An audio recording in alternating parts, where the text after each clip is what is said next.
Robert, and that's not really what we should be doing. Why did you drop this? And some have already described it as a bombshell. Why did you drop it a day before the vote in the Finance Committee?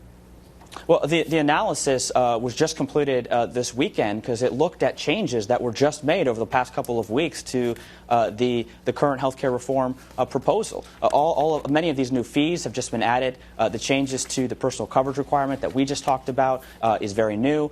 So it's an analysis that we did as quickly as we could because we knew that this data was important, and we felt we had a responsibility to look at the data to see how is this going to impact the coverage that people currently have today. It had nothing to do with the vote tomorrow, the timing of it? Well, it's very relevant to the entire debate. Of course, this information is very important to have out as we're discussing the best approach for healthcare reform. We think this data is essential to that debate. So you would admit that? I mean, a day before the debate, your position is the information needs to be out there. It does need to get out there, absolutely. What is in the Senate finance bill that you like that will indeed lower those costs for Americans?